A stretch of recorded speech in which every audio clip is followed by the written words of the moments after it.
Pemirsa, isak tangis keluarga menyambut kedatangan jenazah Caca Sherly, mantan personil Trio Macan. Caca tewas akibat kecelakaan di Jalan Tol Solo Semarang. Detik-detik kecelakaan terekam CCTV.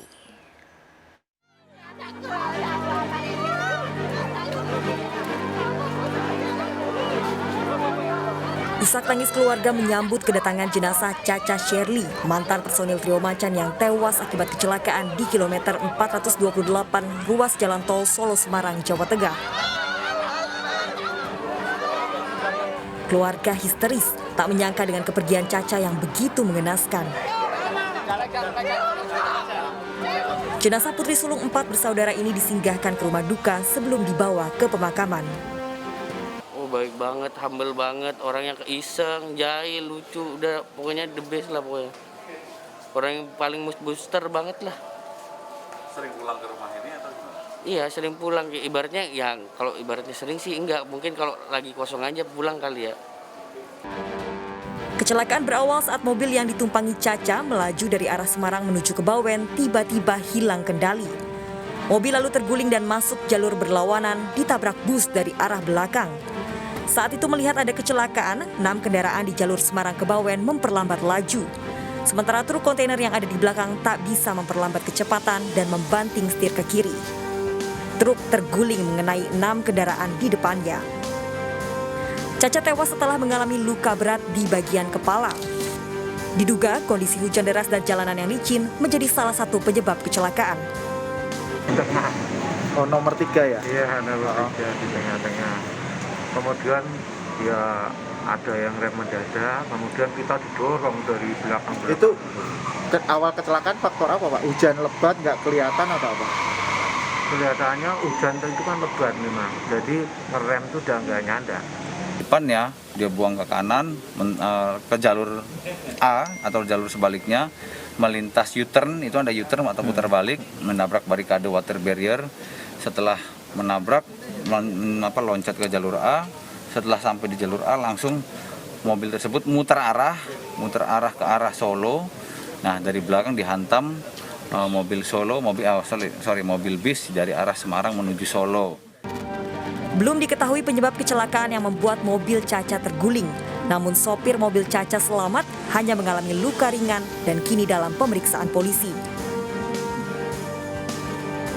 Insiden ini menjadi imbauan bagi pengendara untuk menjaga jarak aman dan kecepatan saat berkendara di ruas jalan tol, terutama saat cuaca buruk agar menghindari kecelakaan. Tim Liputan iNews melaporkan. Pemirsa, 3 orang satu keluarga tewas dalam kebakaran rumah dan bengkel las di Cimuning, Kota Bekasi, Jawa Barat. Sementara ada 2 korban lain terluka akibat kebakaran. Kebakaran diduga dari penyimpanan thinner dan las karpet. Kobaran api menghanguskan bengkel las di Mustika Jaya, Bekasi. Akibatnya 3 orang tewas, termasuk bayi, semua dari satu keluarga. Petugas dan warga juga mendapati 2 orang yang terluka bakar. Dari 3 orang, 2 diantaranya tewas di lokasi kebakaran. Kebakaran terjadi setelah sebelumnya terdengar suara ledakan dari ruang penyimpanan thinner dan las karbit. 4 mobil pemadam kebakaran dikerahkan ke lokasi kebakaran.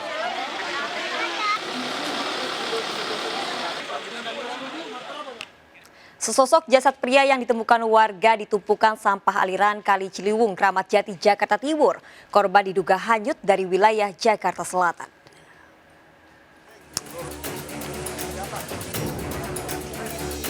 Menggunakan tali dan tandu, petugas pemadam kebakaran dan PPSU mengevakuasi jasad seorang pria yang tersangkut pada tumpukan sampah di aliran Kali Ciliwung, Balai Kambang, Kramat Jati, Jakarta Timur.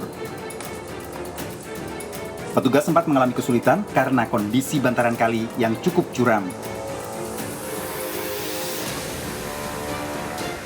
Jasad korban yang diduga hanyut dari Jakarta Selatan pertama kali ditemukan warga, tidak ada identitas dari korban yang diperkirakan berusia 40 hingga 45 tahun.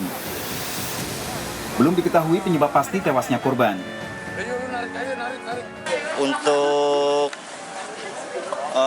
kemungkinan meninggal dianya itu belum diketahui dari kapan. Makanya kita di sini untuk evakuasi sementara dengan dibantu dengan pihak polisian dan dari Pol PP. Akhirnya alhamdulillah kita bisa evakuasi korban. Jasad korban dibawa ke Rumah Sakit Polri Kramat Jati, Jakarta Timur. Kasus ini ditangani Polsek Kramajati. Dari Jakarta, Rio Manik, iNews melaporkan. Aksi penganiayaan seorang pria di depan Pasar Kenari, Senen, Jakarta Pusat dipicu kekesalan pelaku atas ulah korban yang telah melakukan penipuan pembelian alat listrik. Akibatnya korban yang merupakan calo alat listrik kehilangan pergelangan tangan sebelah kiri.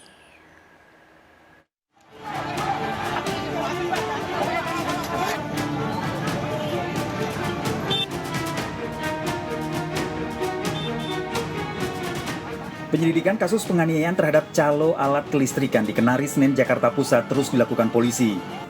Pada kasus ini, seorang pelaku ditangkap setelah dilakukan pemeriksaan. Diketahui pelaku mengaku nekat menganiaya korban karena kesal telah ditipu. Awalnya korban yang merupakan calo alat listrik menjanjikan sebuah komponen kabel dengan harga lebih murah dari harga toko.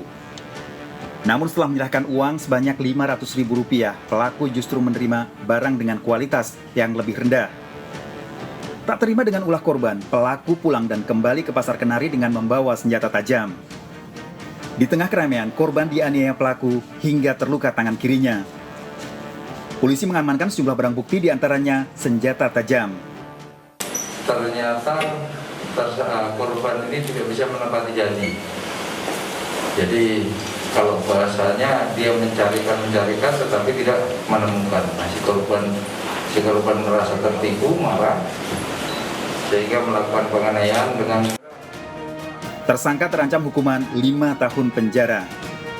Dari Jakarta, Rani Sanjaya, iNews melaporkan.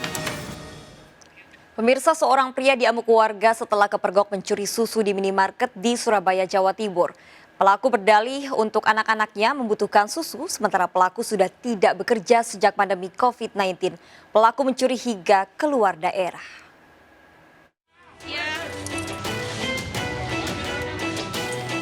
Rendra diamankan polisi di sebuah minimarket Jalan Manuan Wetan, Tandes, Surabaya karena kepergok mencuri susu.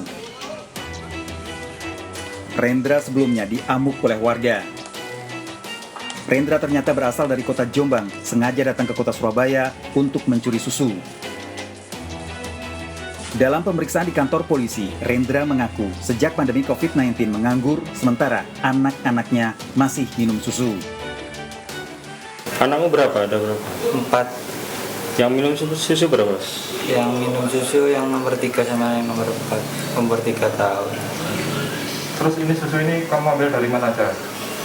Dari Jombang, Perak, dua toko, yang ini di Surabaya, Manuan, 1 toko. Kamu naik apa waktu kerja? Naik kereta api sama naik LEN. Kerjamu apa sih? Sudah lama nganggur, Pak. Dari hasil penyelidikan polisi ternyata Rendra mencuri susu di beberapa tempat. Rendra memilih susu dengan berat 1 kg. Kalau dia mengaku di Jombang melakukan, di Surabaya Tandes ini melakukan, di kurang lebih 4 kali kalau dia ngaku di tempat sini. Untuk apa kan? Sebenarnya kalau dia seperti ini ada hal yang seperti biasanya dia dijual. Lalu pengakuan saat ini dia hanya untuk minum anaknya, seperti itu. Tersangka terancam hukuman 7 tahun penjara dengan barang bukti 7 dus susu hasil mencuri. Dari Surabaya, Jawa Timur, Sony Hermawan, iNews melaporkan. Pemirsa, mencari sasaran perhiasan emas, seorang buruh membobol sejumlah rumah mewah di Payakumbuh, Sumatera Barat. Hasil curian dijual bertahap, pelaku mendapatkan uang hingga ratusan juta rupiah. Identitas pelaku terungkap dari rekaman CCTV rumah korban.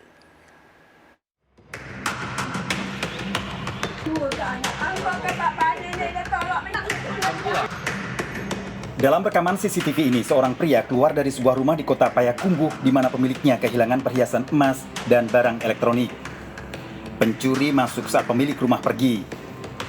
Dari rekaman CCTV, polisi mengidentifikasi pelaku pencurian, Pardamaian Damanik, warga Payakumbuh Timur, ditangkap saat membeli pulsa. Pelaku kemudian dibawa ke rumah neneknya untuk mencari barang-barang hasil curian yang disimpan. Pardamaian Damanik juga meminta maaf pada neneknya karena telah menggunakan rumahnya untuk menyimpan barang-barang hasil curian. Polisi yang melakukan penggeledahan menemukan barang-barang hasil curian yang belum sempat dijual. Dari sepatu bermerek, perhiasan, hingga barang elektronik. Dalam pemeriksaan di kantor polisi, Pardamaian Damanik yang bekerja serabutan mengakui mencari sasaran rumah mewah yang ditinggal pemiliknya. Kurang 7 lokasi, Pak. Sendiri, Pak. Nunggu cari kesempatan, Pak. Kadang nunggu sepi gitu, Pak, kan. Atau lagi lengah gitu, Pak. Jam berapa biasanya? Siang. Kadang ada juga malam, Pak. Dalam 7 kejadian itu ada juga malam. Sasarannya apa yang kamu ambil biasanya barang-barang? HP, Pak. Terus? HP, Pak. Dan kalau bisa saya masuk, saya carilah barang-barang, Pak. Seperti duit, atau emas, kan. Hasil penyelidikan polisi Pardamaian selama ini beraksi seorang diri, bahkan sering mencuri saat siang hari. Pardamaian tidak hanya mencuri di wilayah Payakumbuh, namun juga membobol sejumlah rumah di 50 Kuto. Setelah kita lakukan penangkapan terhadap tersangka, kita lakukan pengembangan, kita dapati barang bukti emas, kemudian alat elektronik seperti laptop, handphone, dan kamera. Ditaksir kerugian dari korban berapa? Itu setelah kita taksir, perkirakan kerugiannya 150-an juta. Tersangka terancam hukuman 5 tahun penjara dengan barang bukti berbagai barang curian. Dari Payakumbuh, Sumatera Barat, Agung Sulistyo, iNews melaporkan. Penyelidikan kasus prostitusi artis di Bandung, Jawa Barat terus bergulir. Ini dilakukan setelah polisi menahan 3 orang tersangka dan meminta keterangan artis berinisial TA, seorang artis dan selebgram lain berinisial SC. SC, seorang artis sekaligus selebgram, menolak memberikan keterangan pada awak media usai menjalani pemeriksaan di Ditreskrimsus Polda Jawa Barat. SC diperiksa penyidik Subdit 5 Siber Ditreskrimsus Polda Jawa Barat terkait kasus prostitusi online. Total 2 orang saksi diperiksa oleh Ditreskrimsus Polda Jawa Barat untuk dimintai keterangan terkait kasus prostitusi online.